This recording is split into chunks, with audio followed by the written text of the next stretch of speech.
Habari za wakati huu tena mfuatiliaji wa Kankono TV. Karibu tuangazie kile kilichojiri ulimwenguni, na wakati huu tuelekee huko Mashariki ya Kati. Naitwa Ramadhani Fupi. Viongozi wa serikali ya Iran kwa sasa ni kama vile hawataki kumwacha salama mtu yeyote, hasa yule anayeleta uchokozi dhidi ya taifa hilo la Iran.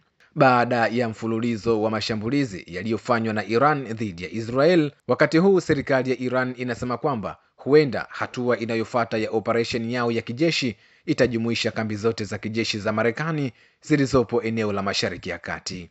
Iran imesema kwamba hatua inayofuata itajumuisha Israel pamoja na kambi za Marekani, ikidai kuwa Rais wa Marekani Donald Trump alishirikiana na Israel kufanya mashambulizi dhidi ya Iran siku ya Ijumaa. Hayo ni kulingana na shirika la habari la Fars ambalo limeripoti likinukuu chanzo kikuu cha kijeshi nchini Iran ambacho hakikutajwa. Na nukuu, vita vilivyoanzishwa na utawala wa Israel vitaenea katika siku zijazo hadi katika maeneo yote yanayokaliwa kimabavu na utawala huu na vituo vya Marekani, kilisema chanzo hiko. Ikumbukwe Marekani ina takriban kambi 1000 za kijeshi katika mataifa mbalimbali ulimwenguni na ina wanajeshi hadi 170 kwenye nchi takriban 80 huko Mashariki ya Kati.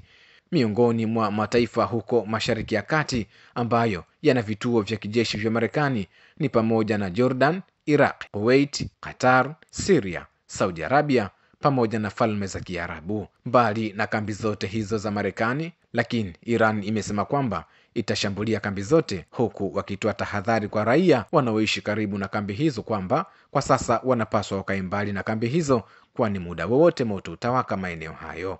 Mfuatiliaji wa Kankono TV, endelea kutufuatilia zaidi ili upate taarifa kutoka ulimwenguni, lakini usisahau kusubscribe, usisahau kulike pamoja na kucomment. Naitwa Ramadhani Fupi.